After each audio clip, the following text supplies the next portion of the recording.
An orphan shared his lunch with a beggar, never knowing the beggar would fund his education. That simple act of kindness on a bitter December morning would alter the course of Elijah Wright's life forever. Though at 12 years old, he couldn't possibly have known it. The frigid air bit at Elijah's thin fingers as he clutched his paper bag lunch. A peanut butter sandwich with the edges slightly hardened, an apple with a small bruise on one side, and a carton of milk he'd carefully saved from breakfast at St. Catherine's Home for Children. His threadbare coat, 3 sizes too large and fraying at the sleeves, did little to shield him from the Massachusetts winter. Still, he walked with purpose, his breath forming small clouds that dissipated into the gray morning sky. St. Catherine's wasn't a cruel place, just an overcrowded one. 38 children shared space meant for 20, stretched resources meant for fewer. Miss Abernathy, the home's director, did what she could with limited funding, her kind heart often making up for material shortcomings. But kindness couldn't keep the building warm during winter or provide new clothes when old ones wore through. Elijah had arrived at St. Catherine's 4 years earlier, after a house fire claimed both his parents. He still remembered the smell of his mother's lavender perfume, the rumble of his father's laugh, memories that visited him mostly in dreams now, fading a little more with each passing year. Unlike some of the other children who acted out their pain through tantrums or withdrawal, Elijah channeled his grief into determination. He excelled in school despite having to share textbooks. He helped younger children with homework despite having his own to complete. He never complained about hunger, even when his stomach growled so loudly it kept him awake at night. "You've got an old soul, Elijah Wright," Miss Abernathy often told him, her weathered hand gently squeezing his shoulder. "Your parents would be proud of the young man you're becoming." Today was exam day at Westbridge Middle School, and Elijah had been up since 5, reviewing his notes by flashlight while his roommates slept. Education was his ticket out. This he believed with unwavering certainty. Someday he would have a warm home. Someday he would help other children like himself. Someday. The shortcut through Holloway Park shaved 7 minutes off his walk to school, precious time he could use to study before the bell. The park was mostly deserted this early, save for a few joggers and an old man who sat on the same bench every day, regardless of weather. Elijah had noticed him for weeks now. Gaunt face, silver-streaked beard, eyes that seemed to see beyond the immediate world. The man's clothes were clean but worn thin, his posture dignified despite his apparent circumstances. He never asked for money, never called out to passers-by. He simply sat, sometimes reading from a tattered book, sometimes just watching the world with those penetrating eyes. Today, something was different. The man's hands trembled slightly, and his face seemed paler than usual. As Elijah approached, their eyes met briefly. The intensity in the old man's gaze made Elijah slow his pace. There was hunger there, but also something else, a quiet dignity that reminded Elijah of his father. Without fully understanding his own actions, Elijah stopped. His fingers tightened around his lunch bag as a war waged within him. This was his food for the day. If he gave it away, there would be nothing until dinner, bland stew and bread that never quite filled the hollow in his stomach. The math exam would be harder to focus on with hunger gnawing at him, but something his mother had once said echoed in his memory. "We might not have much, Elijah, but we always have enough to share." "Good morning, sir," Elijah said, his voice cracking slightly from disuse in the cold. "Would you like my lunch? I'm not very hungry today." The lie felt strange on his tongue, but the alternative, admitting he was giving away food he desperately needed, felt too much like pride. Another thing his parents had cautioned against. The old man studied him for a long moment, those penetrating eyes seeming to read every thought crossing Elijah's mind. "Why would you offer such a thing to a stranger?" His voice was unexpectedly refined, each word precisely enunciated despite its raspy quality. Elijah shifted from one foot to the other, suddenly self-conscious. "You look like you might need it more than me today." A smile slowly transformed the man's weathered face, crinkling the corners of his eyes. "And what is your name, young man?" "Elijah Wright, sir." "Well, Elijah Wright, I would be honored to accept your kindness." He patted the space beside him on the bench. "Would you sit with me for a moment? I dislike eating alone." Elijah glanced at his watch. He still had 20 minutes before class. "I can stay for a little while." As the old man carefully opened the paper bag, Elijah noticed his hands. They were not the rough, calloused hands one might expect from someone living on the streets. They were long-fingered and, despite the current tremor, suggested precision and care in their movements. "My name is Howard," the man said, breaking the sandwich in half and offering a portion back to Elijah. "Howard Chambers. Nice to meet you, Mr. Chambers." Elijah hesitated before accepting the half sandwich. "But you don't have to." "I insist," Howard said firmly. "Sharing a meal is one of life's simple pleasures. Tell me, where are you headed so early with such purpose in your step?" As they ate together on the cold bench, Elijah found himself talking more than he had in months. He told Howard about the upcoming exam, about his dreams of college, about the books he borrowed from the public library, worn copies of classics that transported him beyond the walls of St. Catherine's. Howard listened with genuine interest, asking thoughtful questions that made Elijah think more deeply about his answers. He didn't offer platitudes or pity, just engagement, the kind that made Elijah feel seen rather than observed. "Mathematics, literature, history, you have a hunger for it all," Howard noted, his eyes bright with approval. "But what do you love most, Elijah? If you could study anything in the world, what would it be?" No adult had ever asked him that before. Teachers assigned subjects. Ms. Abernathy encouraged good grades in everything. But what did he love? "Engineering," Elijah answered, surprising himself with the immediacy of his response. "I want to build things that help people. After the fire that took my parents, I thought maybe I could design safer buildings, better emergency systems." Howard nodded slowly, thoughtfully. "Creating something meaningful from personal tragedy that takes remarkable character." He glanced at his wristwatch, a simple timepiece that seemed at odds with his otherwise humble appearance. "You should get to school. Wouldn't want to be late for that exam." Elijah stood, suddenly remembering his purpose. "It was nice talking with you, Mr. Chambers." "The pleasure was mine, Elijah Wright." Howard's eyes crinkled again. "Perhaps I'll see you tomorrow?" "I come this way every day," Elijah confirmed with a small smile. As he hurried toward school, his stomach wasn't quite as full as it would have been, but somehow he felt lighter. Their morning meetings became a ritual. Sometimes Elijah brought his lunch to share. Other days, when the orphanage's resources were particularly stretched, he could only offer conversation. Howard never seemed disappointed either way. Over the weeks, Elijah learned fragments of Howard's story: a successful career, a personal tragedy, a choice to live more simply. Howard never elaborated on the details, changing the subject whenever Elijah's curiosity led to direct questions. But he was an endless source of knowledge, recommending books Elijah had never heard of, explaining complex mathematical concepts with remarkable clarity, discussing historical events as though he'd witnessed them personally. "How do you know so much?" Elijah asked one particularly cold morning in January as they huddled on their bench, sharing a thermos of hot chocolate Howard had mysteriously produced. Howard's eyes twinkled. "I've had the privilege of an excellent education and the time to put it to use. Knowledge is the one possession that can never be taken from you, Elijah." By spring, their friendship had deepened beyond the simple sharing of food. Howard helped Elijah with particularly difficult homework assignments, his explanations often more illuminating than those of Elijah's teachers. He listened to Elijah's rare frustrations about life at St. Catherine's without judgment, offering perspective rather than solutions. And Elijah found himself worrying about Howard, where he slept when it rained, whether he had enough to eat when Elijah couldn't share. Despite appearing to be homeless, Howard always looked clean, his clothes mended with precise stitches. He never smelled of alcohol or showed signs of substance abuse. He was simply Howard, an enigma wrapped in dignity. On a warm May afternoon, Elijah raced to their bench, clutching a paper in his hand, his face split with a rare, unrestrained smile. "I got it!" he exclaimed before even sitting down. "The full scholarship to Westbridge Academy for next year? My essay and recommendations were accepted." Howard's face lit up with genuine pleasure. "Wonderful news! I never doubted you for a moment." Westbridge Academy was the most prestigious private high school in the county. Only 2 scholarships were offered each year to students from public schools. Elijah had been working toward this opportunity since he'd first heard about it in 6th grade. "Ms. Abernathy cried when I told her." Elijah continued, his words tumbling out in excitement. "She said my parents would be bursting with pride." "She's absolutely right," Howard agreed, his voice soft with emotion. "This is just the beginning for you, Elijah." For a moment, they sat in companionable silence, watching a pair of squirrels chase each other around a nearby oak tree. Then Howard cleared his throat. "I have something for you," he said, reaching into his worn messenger bag.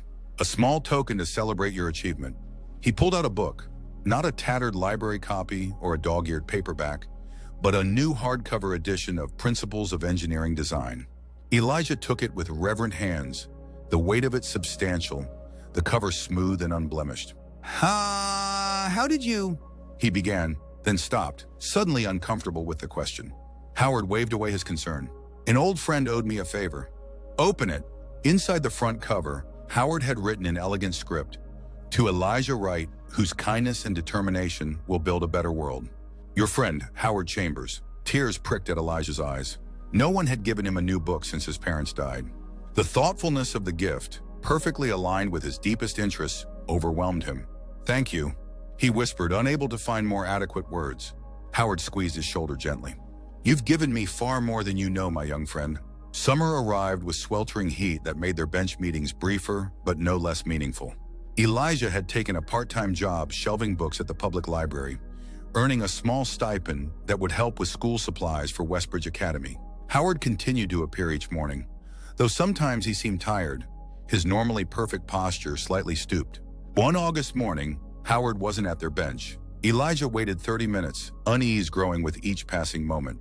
Howard had never missed a meeting without telling Elijah in advance. The next day, the bench remained empty again. By the third day, worry had crystallized into a hard knot in Elijah's chest. He approached a police officer who regularly patrolled the park. "Excuse me, sir. Have you seen an older man who usually sits on that bench?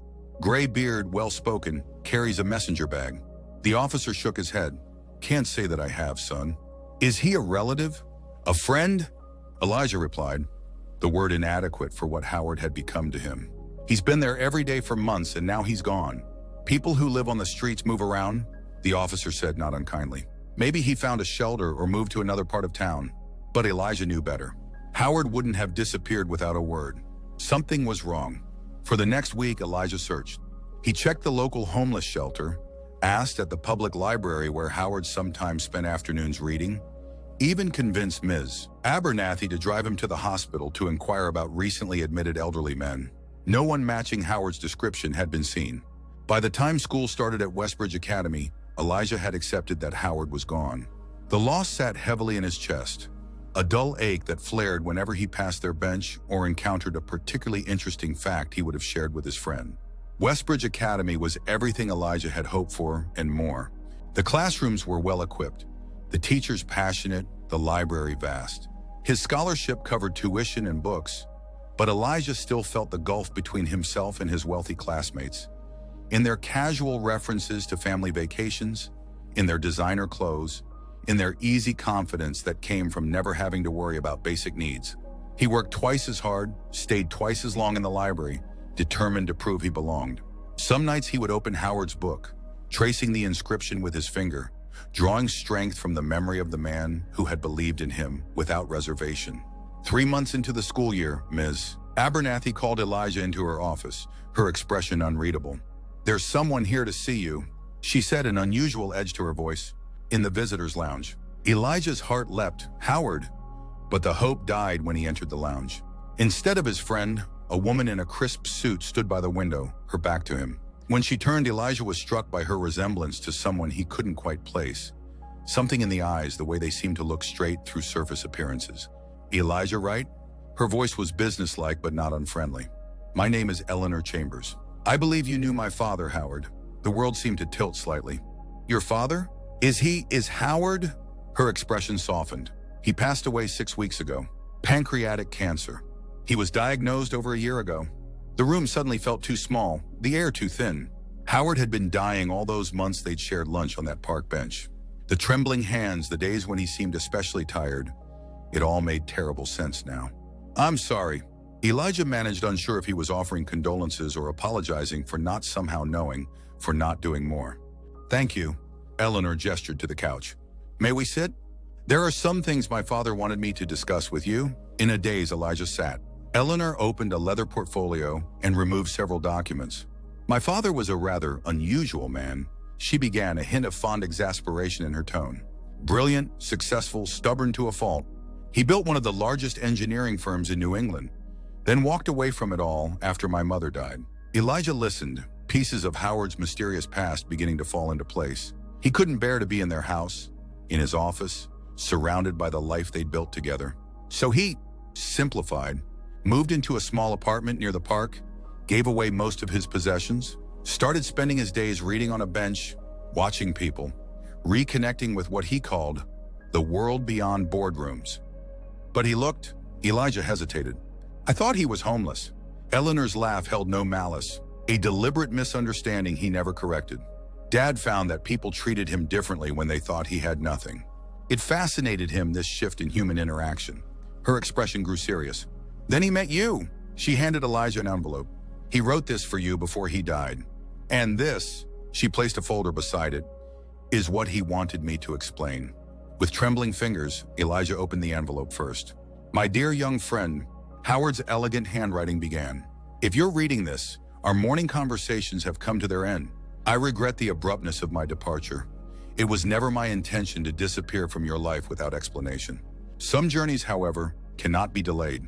When a 12-year-old boy offered his lunch to a stranger, I was reminded of something I had nearly forgotten, that true kindness exists without expectation of return. You gave when you had almost nothing to give. You shared not just food, but your dreams, your struggles, your remarkable mind. You spoke once of building things that help people. I believe you will. In fact, I'm counting on it. The enclosed documents establish the Howard and Margaret Chambers Educational Trust in your name. It will cover all expenses for your education through graduate school, should you choose to go that far. Additionally, it provides a modest monthly stipend to ease the financial burdens that might otherwise distract you from your studies. This is not charity, Elijah. It is investment in potential I recognize because I once possessed a measure of it myself. The world needs builders like you, those who understand both privilege and hardship, whose compassion is forged in adversity rather than theory. My time with you was a gift I did not expect in my final months. For that, I remain in your debt. Build something magnificent, Elijah Wright. Your friend always, Howard. Tears streamed down Elijah's face as Eleanor gently explained the details of the trust. Howard Chambers, the supposed beggar who had shared Elijah's meager lunches, had been a millionaire.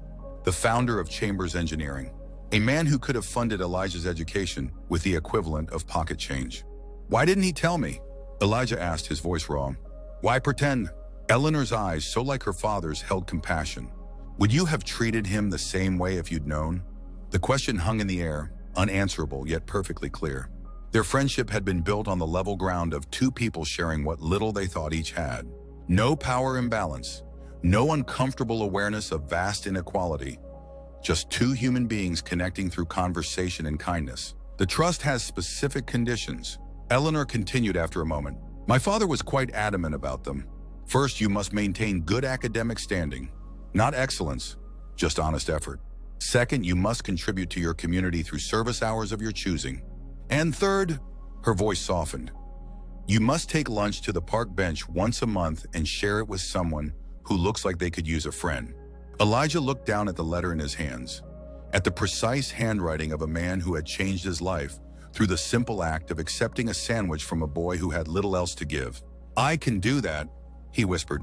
5 years later, Elijah sat on that same bench in Holloway Park, a thick engineering textbook open on his lap. Massachusetts Institute of Technology had accepted him with a glowing recommendation from Westbridge Academy. The Chambers Trust covered his tuition, his apartment, his books, freeing him to focus entirely on learning, on growing, on beginning to build the safer world he'd dreamed of as a child. Beside him sat a young girl, perhaps 10 years old, her clothes clean but worn, her eyes holding the watchful wariness Elijah recognized from his own childhood. They shared the turkey sandwich he'd brought, talking about her interest in computers, her struggles with long division, her dreams of someday creating video games that made people happy. Elijah listened with genuine interest, asking thoughtful questions that made her think more deeply about her answers. He didn't offer platitudes or pity, just engagement, the kind that made her feel seen rather than observed. And somewhere he liked to believe Howard Chambers was smiling. Later that evening, as golden light slanted through the trees and the park began to empty, Elijah packed his textbook and the remains of their lunch. The girl had long since returned to the group home down the street, but he lingered, feeling Howard's presence in the gentle breeze that rustled the oak leaves overhead. I'm building something magnificent, he said softly to the empty bench. Just like you asked. From his pocket, he pulled a small model, his first patent-pending design for an affordable fire detection system, specifically engineered for older buildings like orphanages and group homes. Saint, Catherine's would be the first installation site, with dozens more scheduled across the state. He placed it briefly on the bench where Howard had sat all those years ago, a silent offering to the memory of the man who had recognized value in a hungry boy's sacrifice. As Elijah walked away, his shadow stretched long behind him, reaching back toward the bench like a tether to his past. Ahead, the setting sun painted the sky in brilliant oranges and pinks, colors of possibility, of futures waiting to be built by hands that had once trembled in the cold as they offered a paper bag lunch to a stranger. One kindness freely given without expectation of return. One connection formed across the seemingly vast divide of circumstance. One life transformed not by the money that had followed, but by the simple, profound dignity of being truly seen. In the end, that was Howard's greatest gift. Not the trust fund that secured Elijah's education, but the lesson that had preceded it, that even those with nothing to spare can change a life through the courage to share what little they have. And in that truth, Elijah had found not just a future, but a purpose.